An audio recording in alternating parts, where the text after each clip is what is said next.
प्यारे विद्यार्थियों, नमस्कार। YouTube चैनल में आप सभी का स्वागत है। BSc part third inorganic chemistry unit प्रथम metal ligand bonding in transition metal complexes video series के क्रम में आज हम क्रिस्टल फील्ड सिद्धांत के अंदर चतुष्फलकीय संकुलों में क्रिस्टल क्षेत्र विपाटन किस प्रकार होता है, स्क्वायर प्लेनर यानी वर्ग समतलीय जो कॉम्प्लेक्सेस हैं उनमें डी ऑर्बिटल्स का किस प्रकार विपाटन होगा और क्रिस्टल फील्ड स्टेबलाइजेशन एनर्जी को हम किस प्रकार कैलकुलेट करेंगे ऑक्टाहेड्रल कॉम्प्लेक्सेस के लिए। तो इन्हीं कंटेंट्स के साथ हम शुरू करते हैं क्रिस्टल फील्ड स्प्लिटिंग इन टेट्राहेड्रल कॉम्प्लेक्सेस। तो चतुष्फलकीय संकुलों के बारे में आज हम कुछ चर्चा कर रहे हैं कि जब मेटल के संपर्क में लिगेंड आते हैं, लिगेंड अट्रैक्ट होते हैं मेटल्स की ओर चतुष्फलकीय ज्योमेट्री में, चतुष्फलकीय कॉम्प्लेक्स में, तब क्या होता है, डी ऑर्बिटल्स का विपाटन किस प्रकार होता है। तो इसका अध्ययन करने से पहले हम कुछ डायग्राम के माध्यम से समझने का प्रयास करते हैं कि चतुष्फलक है एक रेगुलर टेट्राहेड्रल है, वो क्यूब यानी घन से संबंधित होता है। घन के केंद्र में मेटल होता है और घन के 8 कोनों में एकांतर क्रम में लिगेंड उपस्थित होते हैं और मेटल की ओर अट्रैक्ट होते हैं और मेटल लिगेंड बॉन्डिंग बनाते हैं और चतुष्फलकीय ज्यामिति हम देखते हैं इस प्रकार। तो चतुष्फलकीय ज्यामिति क्यूब से संबंधित होती है। तो डायग्राम से हम समझने का प्रयास करते हैं। आइए देखते हैं।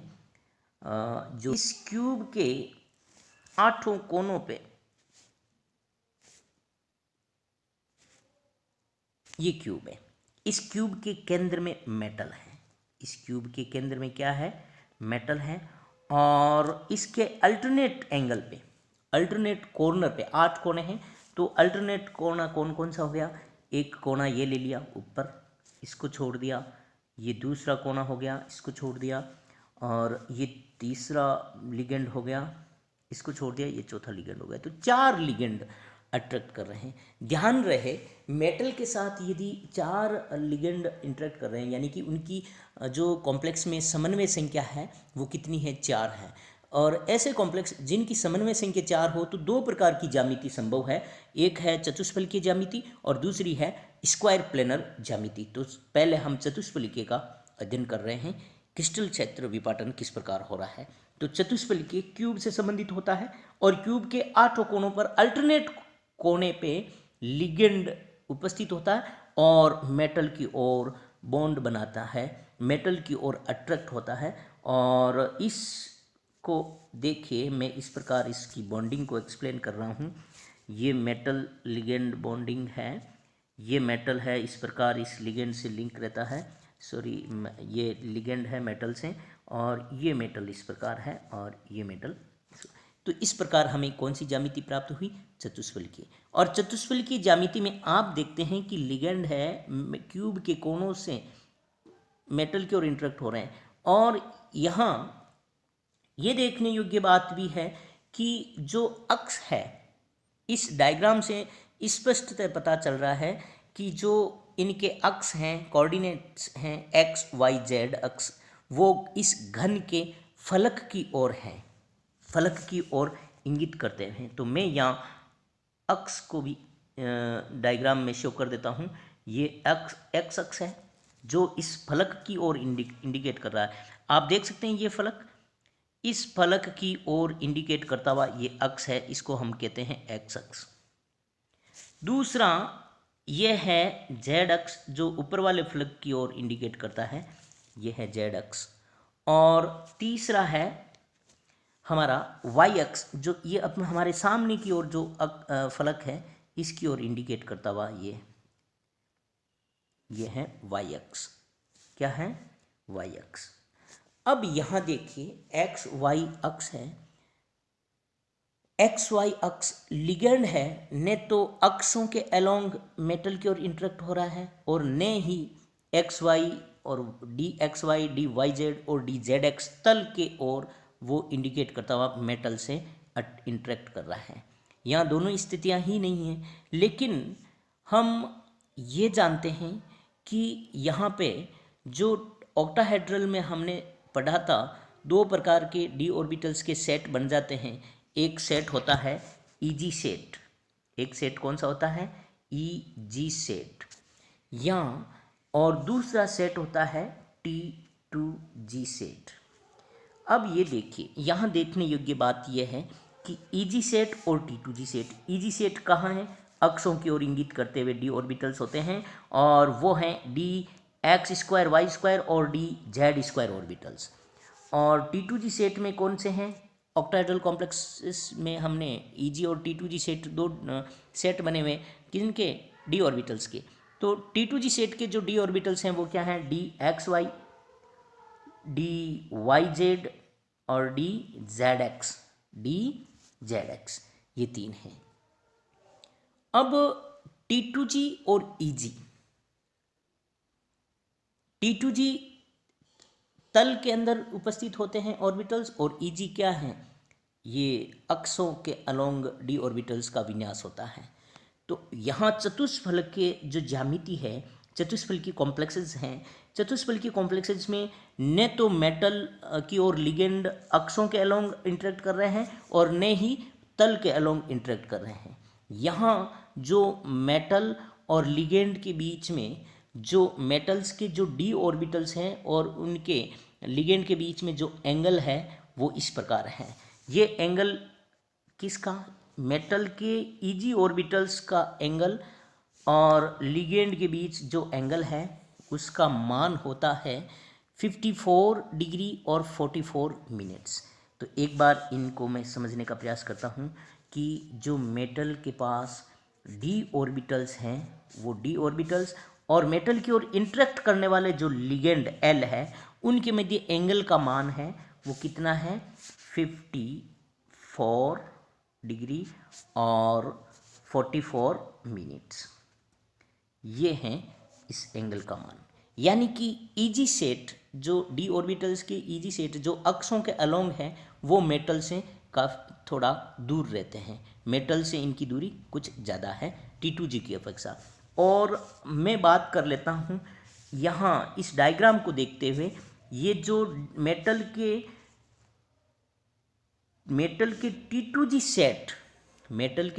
सेट और लिगेंड के मध्य जो एंगल होता है वो है 35 डिग्री और 16 मिनट, ये एंगल है। यानी कि चतुष्फल की ज्यामिति में जो T2G सेट के ऑर्बिटल्स हैं वो लिगेंड्स के ज़्यादा नज़दीक होते हैं, और वनिस्पत ईजी सेट, ये ईजी में एंगल कितना होता है, ईजी सेट डी ऑर्बिटल्स और लिगेंड के मध्य एंगल है वो 54 है। और यहाँ जो T2G सेट है जो कि तल में उपस्थित होते हैं डी ऑर्बिटल्स, उनमें और लिगेंड के मध्य जो सन्निकटता है, जो निकटता है वो 35 डिग्री और 16 मिनट के एंगल के साथ है। यानी कि जो तल में उपस्थित जो डी ऑर्बिटल्स है वो लिगेंड से ज़्यादा सन्निकट होने से ज़्यादा रिपल्सन होगा, और यहाँ पे ऑक्टाहेड्रल कॉम्प्लेक्सेस के विपरीत यहाँ T2G सेट वाले जो डी ऑर्बिटल्स हैं वो उच्च ऊर्जा के हो जाते हैं, और ईजी सेट के जो ऑर्बिटल्स हैं वो निम्न ऊर्जा के हो जाते हैं। तो इस डायग्राम से हमें ये समझना है कि मेटल्स के ईजी सेट के जो ऑर्बिटल अक्षों पर उपस्थित orbitals dx² y² and dz², ये हैं वो निम्न ऊर्जा के हो जाते हैं, और T2G सेट कौन से हैं, dxy dyz और dzx हैं वो उच्च ऊर्जा के हो जाते हैं। अब एक बात यहाँ ध्यान देने योग्य बात ये है कि आप एक मिनट में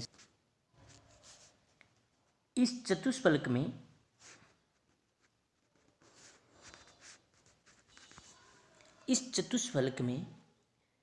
टेट्राहेड्रल ज्यामिति में सेंटर ऑफ सिमेट्री एब्सेंट होती है। यानी कि इन सेंटर ऑफ इन्वर्जेंस की अनुपस्थिति के कारण इस चतुष्फल, ध्यान से सुनना, इस चतुष्फल की ज्यामिति में जो चतुष्फल के ऑर्बिटल्स हैं, जो चतुष्फलक में जो ऑर्बिटल्स हैं डी ऑर्बिटल्स में चतुष्फल की ज्यामिति के रूप में जब ये प्रदर्शित होते हैं, या चतुष्फल की ज्यामिति में ऑर्बिटल्स में क्या नहीं पाई जाती है, इन्वर्जन सेंटर्स नहीं पाया जाता। यानी सेंटर ऑफ इन्वर्जेंस की अनुपस्थिति के कारण इनके जो डी ऑर्बिटल्स है, डी ऑर्बिटल्स हमने ऑक्टाहेड्रल केसेज के अंदर डी ऑर्बिटल्स को दो सेट बनाए थे, ईजी सेट और T2G T2G सेट। लेकिन टेट्राहेड्रल्स ज्यामिति में इन्वर्जन सेंटर यानी कि सेंटर सिमेट्री है वो इन्वर्जन जो सेंटर ऑफ सिमेट्री एब्सेंट होती है, सेंट्रोसिमेट्रिक नहीं होते हैं टेट्राहेड्रल्स ज्यामिति में ऑर्बिटल्स।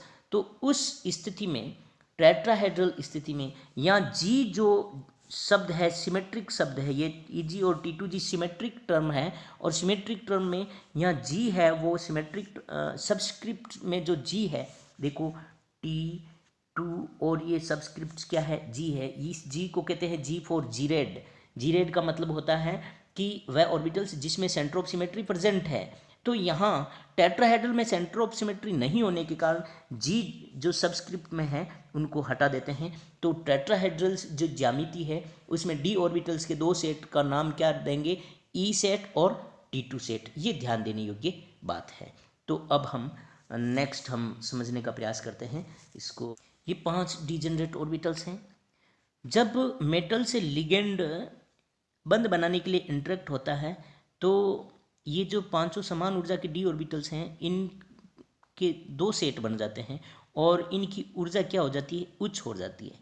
लेकिन चतुष्फलकीय क्षेत्र में से पहले गोल जो स्फेरिकल सिमेट्रिक क्षेत्र होता है उनकी जो डी ऑर्बिटल्स की उच्च ऊर्जा है उससे ई सेट के कक्षक हैं वो निम्न ऊर्जा के हो जाते हैं और T2G सेट के कक्षक हैं वो उच्च ऊर्जा के हो जाते हैं। तो सपोज कीजिए यहाँ जो डी जनरेट डी ऑर्बिटल्स हैं, अपभ्रंश डी ऑर्बिटल्स हैं या समान ऊर्जा के डी ऑर्बिटल्स हैं वो स्फेरिकल सिमेट्रिक क्षेत्र में हैं और स्फेरिकल सिमेट्रिक क्षेत्र में इनकी 5 डी ऑर्बिटल्स की जो ऊर्जा है वो एक समान होती है। जब ये चतुष्फलकीय क्षेत्र में, चतुष्फलकीय सिमेट्रिक क्षेत्र में या चतुष्फलकीय संकुल बनाने के लिए जो लिगेंड चतुष्फलकीय रूप से टेट्राहेड्रली मेटल की ओर इंटरेक्ट कर रहे हैं तो उस स्थिति में ये जो बेरी लाइन है, इस बेरी लाइन से ई सेट के कक्षक, कौन से सेट के कक्षक, ई सेट के कक्षक इस औसत ऊर्जा से निम्न ऊर्जा के हो जाते हैं और यहाँ T2 सेट के जो कक्षक हैं वो औसत ऊर्जा से क्या हो जाते हैं, उच्च हो जाते हैं। तो T2 सेट के कक्षक कौन कौन से हैं, T2 सेट के कक्षक 3 हैं, dx ये हैं T2 सेट और ये हैं ई सेट। ये क्या है, ई सेट। जी नहीं लगाएंगे हम, जी का मतलब यहाँ जीरेड से है। जीरेड हम सबस्क्रिप्ट तभी यूज करते हैं जब उसमें सेंटर ऑफ सिमेट्री उपस्थित होती है। तो टेट्राहेड्रल में सेंटर ऑफ सिमेट्री नहीं है इसलिए ये जी नहीं लगाते, ईजी सेट नहीं कहते, हम ई सेट कहते हैं। तो ई सेट की जो ऊर्जा है वो निम्न हो जाती है और टी जो 2 सेट है उसकी ऊर्जा क्या हो जाती है, उच्च हो जाती है। तो कितनी निम्न हो जाएगी, ई सेट के जो कक्षक है वो -0.6 डेल्टा टी जितनी एनर्जी है वो निम्न एनर्जी हो जाएगी औसत ऊर्जा से। और T2 सेट के जो ऑर्बिटल्स है dxy dyz dzx इनकी जो ऊर्जा है वो औसत ऊर्जा से 0.4 डेल्टा टी जितनी उच्च हो जाएगी। और ये जो निम्न ऊर्जा के डी ऑर्बिटल्स और उच्च ऊर्जा के डी ऑर्बिटल्स के जो 2 सेट हैं इनके मध्य की जो ऊर्जा है इसको हम क्रिस्टल फील्ड स्प्लिटिंग एनर्जी कहते हैं। टेट्राहेड्रल केसेज में इसको हम डेल्टा टी से डिनोट करते हैं या 10 DQ के बराबर इसका मान होता है, या इसको क्या कहते हैं हम, 10 DQ। तो टेट्राहेड्रल जो कॉम्प्लेक्सेस हैं इसमें हमने अभी जाना डी ऑर्बिटल्स की स्प्लिटिंग किस प्रकार होती है। टेट्राहेड्रल में कॉम्प्लेक्सेज में मेटल के साथ जब लिगेंड इंटरेक्ट करते हैं तो उनकी जो स्फेरिकल सिमेट्रिक क्षेत्र में जो औसत ऊर्जा है उससे ई सेट के जो डी ऑर्बिटल है वो 0.6 डेल्टा टी जितनी एनर्जी निम्न के हो जाते हैं और T2 सेट के जो ऑर्बिटल्स हैं जो dxy dyz dzx प्लेन के अंदर उपस्थित हैं वो 0.4 डेल्टा टी जितनी उच्च ऊर्जा के हो जाते हैं, जितनी एनर्जी की उच्च ऊर्जा के हो जाते हैं। और इन दोनों ई और T2 सेट के बीच में जो एनर्जी गैप है इसको हम टेट्राहेड्रल कॉम्प्लेक्सेज के लिए क्रिस्टल फील्ड स्प्लिटिंग कहते हैं, और इसके गैप को, एनर्जी के गैप को क्रिस्टल फील्ड स्प्लिटिंग एनर्जी कहते हैं। तो अब हम यहाँ पर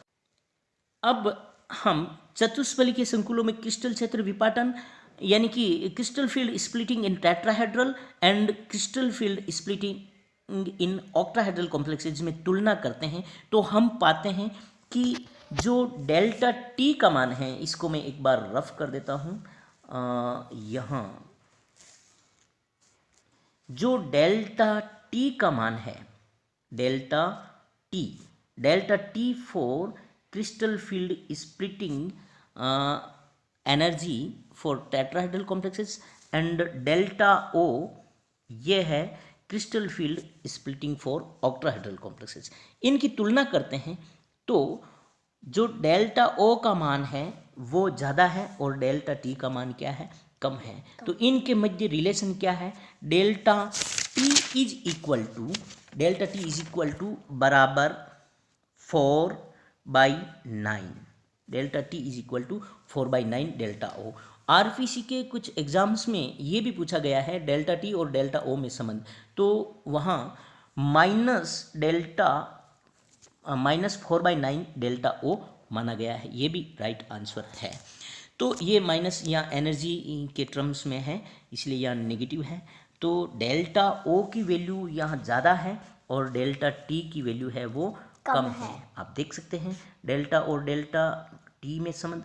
यहाँ डेल्टा टी टेट्राहेड्रल कॉम्प्लेक्सेज की स्प्लिटिंग एनर्जी है और क्रिस्टल फील्ड स्प्लिटिंग एनर्जी, और डेल्टा ओ है वो ऑक्टाहेड्रल के लिए है। तो ये ऑक्टाहेड्रल के लिए क्रिस्टल फील्ड स्प्लिटिंग एनर्जी ज़्यादा होने का कारण यह है कि ऑक्टाहेड्रल में 6 लिगेंड धातु की ओर पहुंचते हैं, जबकि चतुष्फलकीय क्षेत्र में केवल 4 लिगेंड ही केंद्रीय धातु पर पहुंचते हैं। अतः अष्टफलकीय क्षेत्र की तुलना में चतुष्फलकीय क्षेत्र का विभाजन है वो कुछ कम होगा, और अष्टफलकीय लिगेंड क्षेत्र में ईजी सेट एक कक्षक एकदम सीध में पहुंचते हैं, जिससे प्रतिकर्षण अधिक होता है, इससे क्रिस्टल फील्ड विभाजन है वो अधिक होगा। इसके विपरीत चतुष्फलकीय क्षेत्र में जो लिगेंड है वो किसी भी कक्षक के एकदम सीध में नहीं होते हैं, फलतः प्रतिकर्षण कम होगा, और इस कारण की वजह से जो चतुष्फलकीय क्रिस्टल क्षेत्र विभाजन है वो कम होगा। तो इसका जो संबंध है डेल्टा टी बराबर 4/9 डेल्टा ओ, आप समझ गए होंगे। और अब ये भी आप साथ ही ये समझने का प्रयास करते हैं हम कि चतुष्फलकीय कॉम्प्लेक्स कब बनता है और ऑक्टाहेड्रल कॉम्प्लेक्स जो है वो कब बनता है। तो चतुष्फलकीय संकुल है वो बनने की फेवरेबल कंडीशन ये है कि यदि लिगेंड का आकार बहुत बड़ा हो, तो अष्टफलकीय संकुल बनने में तो त्रिविम के अंदर, स्पेस के अंदर 6 लिगेंड इंटरेक्ट करेंगे मेटल से, तो बाधा उत्पन्न हो जाएगी त्रिविम में। तो अष्टफलकीय नहीं बन करके वो कौन सा लिगेंड बनता है, चतुष्फलकीय बनता है। नंबर 1 फेवरेबल कंडीशन है चतुष्फलकीय टेट्राहेड्रल कॉम्प्लेक्स बनाने के पक्ष में। दूसरी बात यह है कि यदि लिगेंड अत्यंत दुर्बल हो तो उसका CFAC का मान अत्यंत कम हो जाता है, जो कि चतुष्फलकीय संकुल बनाने में जितनी ही उसकी CFAC का मान होता है। और तीसरी बात यह है कि केंद्रीय धातु परमाणु पर यदि कम ऑक्सीकरण अवस्था में है तो CFAC का मान भी कम हो जाएगा और चतुष्फलकीय संकुल के बनाने की संभावना बढ़ जाएगी। और यदि जो मेटल है उसके जो d ऑर्बिटल्स है उनका विन्यास D0 है या D5 है या D10 है या D1 और D6 विन्यास है, तो उसमें भी ये चतुष्फलकीय संकुल बना सकते हैं, बनाने की फेवरेबल कंडीशंस है। तो चतुष्फलकीय संकुलों के हमने क्रिस्टल क्षेत्र विपाटन का अध्ययन किया। उम्मीद है कि आप इससे समझे होंगे। अब हमारा जो नेक्स्ट है वो है square planar complexes, crystal field splitting in square planar complexes. Square planar complexes में हम क्रिस्टल फील्ड स्प्लिटिंग को इस प्रकार समझ सकते हैं कि एक अष्टफलकीय संकुल में 2 ट्रांस समूह जेड अक्षों पर उपस्थित होते हैं और धातु आयन के पास आ रहे हों या उसे दूर जा रहे हों, तो परिणामी संकुल में चतुर्भुजीय विकृति आ जाती है और निम्न टेट्रागोनली डिस्टोर्शन हो जाता है। और हम कुछ डायग्राम्स के माध्यम से EG और T2G कक्षकों में जेड अक्ष के खिंचाव के प्रभाव को दर्शाया गया है। ऐसी स्थिति में वे कक्षक जिसमें जेड अक्ष के अवयव DX, Z2D जेड एक्स और डी वाई जेड है, उन पर लिगेंडों द्वारा कम स्थिर विद्युत प्रतिकर्षण प्रभाव पड़ता है, जिससे वे कम ऊर्जा या स्थायीकृत कक्षक बन जाते हैं। और इसके विपरीत जो जेड रहित कक्षक होते हैं वो उच्च ऊर्जा स्तर के हो जाते हैं। इसका ये प्रभाव पड़ता है कि ईजी कक्षक दो ऊर्जा स्तरों में विभाजित हो जाते हैं, और उच्च ऊर्जा स्तर वाला B1G और निम्न ऊर्जा स्तर वाला A1G कहलाता है। इसके तथा समान ऊर्जा वाले दो कक्षक ईजी DXZ और DYZ में विपाटन हो जाता है। तो हम स्क्वायर प्लेनर कॉम्प्लेक्सेस की बात कर लेते हैं। तो आइए शुरू करते हैं। Crystal field splitting in square planar complexes. तो सपोज कीजिए अभी ये स्फेरिकल क्षेत्र में है, तो इन पांचों डी ऑर्बिटल्स की एनर्जी क्या है, समान है। और जब अष्टफलकीय क्षेत्र में इनका विपाटन किस प्रकार होता है, अष्टफलकीय क्षेत्र में इनका विपाटन होता है ईजी सेट और T2G सेट में। इनमें होता है ईजी एंड T2G। तो ईजी सेट के जो डी ऑर्बिटल्स हैं वो आपको पता है दो ईजी सेट के ऑर्बिटल्स हैं, डी ऑर्बिटल्स, और T2G सेट के कितने हैं, 3 T2G सेट हैं। तो ये ईजी सेट के दो ऑर्बिटल्स बना दिए मैंने, ईजी सेट के DX² Y² और DZ², और T2G सेट के कितने बना दिए मैंने, 3 बना दिए। T2G सेट के 3 कौन कौन से हैं, DX² DXY DYZ DZX। तो ये तो है T2G सेट, और ये कौन सा है, ईजी सेट, और ये है बेरी लाइन। और इस बेरी लाइन से अब होता क्या है कि यदि ऑक्टाहेड्रल ज्यामिति है, ऑक्टाहेड्रल ज्यामिति आप जान सकते हैं, ऑक्टाहेड्रल ज्यामिति, एक ऑक्टाहेड्रल ज्यामिति में यहाँ एक बार आपको बनाने का प्रयास कर रहा हूँ मैं। ये एक ऑक्टाहेड्रल ज्यामिति है, यहाँ बीच में क्या है, मेटल है, और एक लिगेंड जेड अक्ष के ऊपर और एक -Z पे, और ये 4 लिगेंड है वो एक तल में है। तो ये ऑक्टाहेड्रल ज्यामिति है। और इस जेड अक्ष के जो लिगेंड हैं, दोनों लिगेंड, इनका खिंचाव यदि बाहर की तरफ हो जाता है या अंदर की तरफ हो जाता है, जेड आउट या जेड इन इफेक्ट के कारण, तो ये यदि जेड डायरेक्शंस में जो लिगेंड, दो लिगेंड विपरीत दिशा में इंटरेक्ट कर रहे हैं, यदि इनको हटा दिया जाए या इनको इलोंगेट कर दिया जाए या इन बंद को लंबा कर दिया जाए या यहाँ हटाने पर, तो हम जहाँ जहाँ जेड प्रभाव है वो निम्न ऊर्जा के हो जाते हैं, और जहाँ जहाँ जेड प्रभाव नहीं है वो उच्च ऊर्जा के हो जाते हैं। तो हम यहाँ टेट्राहेड्रली डिस्टोर्शन हुआ। टेट्राहेड्रली डिस्टोर्शन से हम यहाँ ये समझते हैं कि यहाँ कौन कौन से हैं भाई, देखिए यहाँ है DXY DYZ और DZX, ये हैं, और DX² Y² और DZ², ये दो है यहाँ पर हैं। तो DX² और Y² तो उच्च ऊर्जा के हो जाएंगे, और DZ² है वो क्या हो जाएगा, निम्न ऊर्जा का हो जाएगा। तो ये तो हो गया DX² Y², और यहाँ पे क्या है, DZ² है। इसी प्रकार यहाँ DZ² वाला जो प्रभाव है वो निम्न ऊर्जा का हो जाएगा, DZXZ और DYZ, ये दो निम्न ऊर्जा के हो जाते हैं। और यहाँ जो DXY है वो क्या है, उच्च ऊर्जा के हो जाते हैं। ये तो हुआ टेट्रागोनली डिस्टोर्शंस। अब स्क्वायर प्लेनर कॉम्प्लेक्सेस में यदि जेड अक्ष के अलोंग बिल्कुल इलेक्ट्रॉन्स जो मेटल आ ही नहीं रहे हैं, तो जेड अक्ष का प्रभाव खत्म हो जाता है। तो जो डी ऑर्बिटल्स जेड अक्ष का इफेक्ट हो रहा है जिन डी ऑर्बिटल्स में, यानी कि DZ² वाले हो, DXZ हो, DYZ हो, ये निम्न ऊर्जा के हो जाते हैं। तो यहाँ सपोज कीजिए ये कौन सा है, DZ² है, तो DZ² यहाँ इतना निम्न ऊर्जा का हो जाएगा, और यहाँ DXY है वो उच्च ऊर्जा का हो जाएगा। और यहाँ पे आप देख सकते हैं DXZ और DYZ हैं, ये दोनों यहाँ पे क्या हो जाएंगे, निम्न ऊर्जा के हो जाएंगे। और यहाँ हमारे पास डी एक्स स्क्वायर और वाई स्क्वायर है, वो क्या हो जाएगा, उच्च ऊर्जा के हो जाएंगे। तो इस प्रकार हमें ये तो हुआ D X square Y square orbitals, ये हुआ डी एक्स वाई ऑर्बिटल्स, और ये हुआ डी जेड स्क्वायर ऑर्बिटल्स, और ये हुआ हमारे पास डी एक्स जेड और डी वाई जेड ऑर्बिटल्स। इस प्रकार की स्प्लिटिंग हमें कहाँ देखने को मिल रही है, स्क्वायर प्लेनर कॉम्प्लेक्स में देखने को मिल रही है। तो स्क्वायर प्लेनर कॉम्प्लेक्सेस में जो स्प्लिटिंग होती है वो सबसे ज़्यादा होती है ऑक्टाहेड्रल और टेट्राहेड्रल जो स्प्लिटिंग है, क्रिस्टल फील्ड स्प्लिटिंग, उससे कहीं ज़्यादा एनर्जी की होती है, और इसको हम डेल्टा एस पी क्यू से दर्शाते हैं, और जिसका मान होता है 1.3 डेल्टा ओ के बराबर होता है हम तुलना करने पर।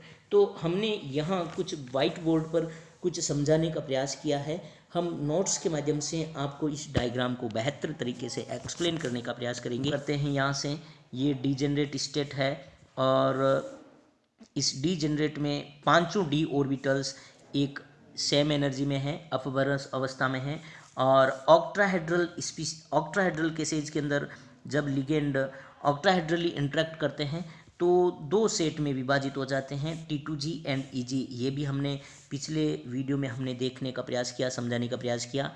अब यदि ऑक्टाहेड्रल्स जो ज्यामिति है उसमें जेड अक्ष को या तो लॉन्ग कर दिया जाए या शॉर्ट कर दिया जाए, जेड आउट या जेड इन प्रभाव के कारण, तो हमें टेट्रागोनली उस अष्टफलकीय संकुल में कौन सा टेट्रागोनली डिस्टोर्शन प्राप्त होता है, जिसमें जेड प्रभाव, जेड की ओर जो लिगेंड आ रहे हैं वो वीकली इंटरेक्ट कर रहे हैं मेटल के साथ, या लिगेंड हैं वो मेटल के डी जेड ऑर्बिटल्स हैं, उनसे क्या हो रहा है, वीक इंटरेक्ट करने से टेट्रागोनली डिस्टोर्शन होगा, और जेड जो ऑर्बिटल हैं जिनमें जेड का इफेक्ट है वो निम्न ऊर्जा के हो जाते हैं।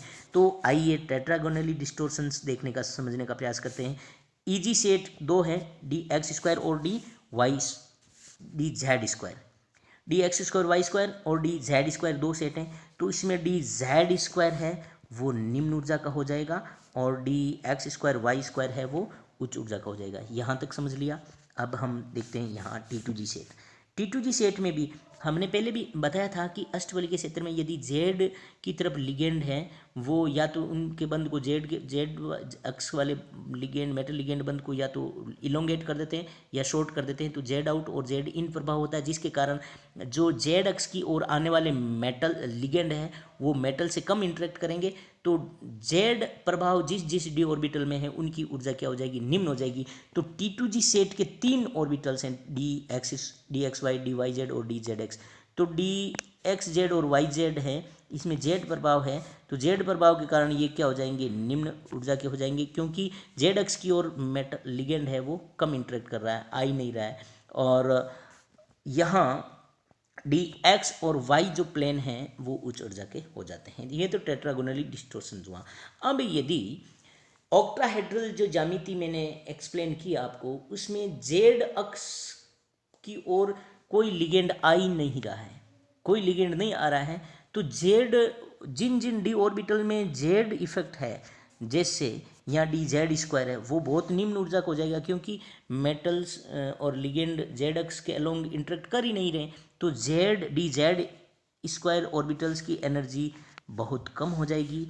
यहाँ ये इतनी कम हो जाएगी डी जेड स्क्वायर ऑर्बिटल्स की, और डी एक्स और वाई तल में जो लिगेंड इंटरेक्ट कर रहे हैं मेटल के साथ, तो डी एक्स वाई ऑर्बिटल्स की ऊर्जा क्या हो जाएगी, अधिक हो जाएगी। इसी प्रकार यहाँ D X square Y square यानी एक्स और वाई तल में जो एक्सों के अलिंग जो स्क्वायर प्लेनर हैं, तो एक्स और वाई अक्ष के अलोंग लिगेंड ज़्यादा इंटरेक्ट कर रहे हैं, डायरेक्टली एक्स अक्ष और वाई अक्ष के अलोंग ही लिगेंड मेटल से इंटरेक्ट कर रहे हैं, तो डी एक्स स्क्वायर और वाई स्क्वायर जो ऑर्बिटल है वो क्या हो जाएगा, उच्च ऊर्जा का हो जाएगा।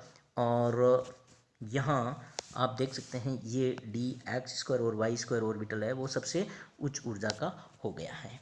और इसी प्रकार यहाँ मैं इसकी बात करता हूँ डी एक्स जेड और डी वाई जेड, और डी एक्स जेड और वाई जेड दोनों ऑर्बिटल्स क्या होते हैं, सबसे निम्न ऊर्जा के हो जाएंगे। तो जो डी ऑर्बिटल्स में जहाँ जहाँ जेड आता है वो तो क्या हो रहे हैं, सारे सारे निम्न ऊर्जा के हो गए, देख सकते हैं आप, D X Z, D Y Z और डी जेड स्क्वायर निम्न ऊर्जा के, डी एक्स वाई और D X square Y square ये सारे क्या हो गए, उच्च ऊर्जा के हो गए। अब यहाँ ध्यान से देखिए, यहाँ समझने का प्रयास कीजिए कि ये जो डी एक्स स्क्वायर और वाई स्क्वायर उच्चतम ऊर्जा का जो लेवल है और जो निम्नतम ऊर्जा का लेवल है डी एक्स जेड और वाई जेड, इनके बीच का जो अंतर है, ये अंतर स्क्वायर प्लेनर कॉम्प्लेक्सेस में जो डी ऑर्बिटल्स की स्प्लिटिंग है उसके बीच के अंतर को हम क्या कहते हैं, crystal field splitting in square planar complexes. और इनके गैप को, इनके ऊर्जा में अंतर को हम क्या कहते हैं, डेल्टा एस क्यू या डेल्टा एस पी कहते हैं स्क्वायर प्लेनर कॉम्प्लेक्सेज। ये क्रिस्टल फील्ड स्प्लिटिंग जो हुई है वो स्क्वायर प्लेनर कॉम्प्लेक्सेज में हुई है। तो इनकी एनर्जी में अंतर को हम क्या कहते हैं, स्क्वायर प्लेनर कॉम्प्लेक्सेज की क्रिस्टल फील्ड एनर्जी है। और इसका मान डेल्टा एस पी का मान है वो किसके बराबर है, 1.3 डेल्टा ओ से। यानी ऑक्टाहेड्रल जो कॉम्प्लेक्सेस हैं उसमें क्रिस्टल फील्ड स्प्लिटिंग एनर्जी है उससे ज़्यादा एनर्जी किसकी होती है, स्क्वायर प्लेनर कॉम्प्लेक्सेस में क्रिस्टल फील्ड एनर्जी की होती है। तो हमने अभी समझने का प्रयास किया स्क्वायर प्लेनर कॉम्प्लेक्सेस को। स्क्वायर प्लेनर कॉम्प्लेक्सेस की एनर्जी लेवल, सबसे निम्न एनर्जी का कौन से ऑर्बिटल होते हैं, डी एक्स जेड और Y Z, D X Z और डी वाई जेड। उससे उच्च ऊर्जा का क्या होता है, डी जेड स्क्वायर ऑर्बिटल होता है। उससे उच्च ऊर्जा का क्या होता है, डी एक्स वाई ऑर्बिटल होता है। और सबसे उच्च ऊर्जा जो एनर्जी का ऑर्डर है वो है डी एक्स स्क्वायर और वाई स्क्वायर। तो आरपीसी के एग्जाम्स में ये भी क्वेश्चन पुट अप होता है यहाँ से कि स्क्वायर प्लेनर कॉम्प्लेक्सेस में डी ऑर्बिटल्स के एनर्जी ऑर्डर को व्यवस्थित कीजिए। तो आप यहाँ से लर्न कर सकते हैं एनर्जी ऑर्डर को। तो एक बात और समझाने का प्रयास करते हैं कि जो अष्टफल के संकुल बनाने में असफल हो जाते हैं वहाँ क्या बनते हैं, वर्ग समतलीय संकुल बनाते हैं। तो वर्ग समतलीय संकुल बनाने की जो फेवरेबल कंडीशन है वो क्या है, वो ये है कि धातु का जो D8 विन्यास होना चाहिए और लिगेंड क्या होना चाहिए, परबल होना चाहिए। और हम एग्जाम्पल्स ले सकते हैं टेट्रासाइनो निकलेट सेकंड आइंस का। तो ये एक स्क्वायर प्लेनर कॉम्प्लेक्सेज हैं और साइनो है वो परबल लिगेंड है। और निकिल की जो डी ऑर्बिटल्स, जो निकिल का इलेक्ट्रॉनिक विन्यास है निकिल +4+2 का, उसका D8 इलेक्ट्रॉनिक विन्यास है। तो यहाँ टेट्रासाइनो यानी साइनाइड आइंस के साथ निकिल +2 कौन सा कॉम्प्लेक्स बनाया, स्क्वायर प्लेनर कॉम्प्लेक्स बनाया। और इसमें संकरण कौन सा हुआ, इसका संकरण हुआ DsP2 संकरित है कक्षक, वो है स्क्वायर प्लेनर कॉम्प्लेक्स बनाने में भाग लेते हैं। और डी ऑर्बिटल्स कौन से हैं यहाँ पर, यहाँ डी है, डी एक्स स्क्वायर और वाई स्क्वायर कक्षक भाग ले रहे हैं स्क्वायर प्लेनर कॉम्प्लेक्सेस में। तो जो D8 विन्यास वाले जो भारित एलिमेंट हैं, जहाँ उच्च आवेश वाली धातुएं हैं, जैसे प्लेटिनम +2 है, ओरम +3 है आदि में क्रिस्टल क्षेत्र विभाजन है वो डेल्टा ओ का मान इतना अधिक होता है कि ये हेलाइडाइन जैसे दुर्बल लिगेंडों के साथ भी स्क्वायर प्लेनर कॉम्प्लेक्स बना लेते हैं। तो प्लेटिनम +2 और जो ओरम +3 है ये क्या है, इनके साथ लिगेंड है वो प्रबल होना आवश्यक नहीं है, दुर्बल लिगेंड भी स्क्वायर प्लेनर कॉम्प्लेक्स बना लेते हैं। ये थोड़ा अपवाद है। और फील्ड स्प्लिटिंग एनर्जी को प्रभावित करने वाले कारक देखेंगे और CFT क्रिस्टल फील्ड सिद्धांत की क्या क्या उपयोगिता है या एप्लीकेशंस हैं उसको पढ़ने का, समझने का प्रयास करेंगे। धन्यवाद, थैंक यू।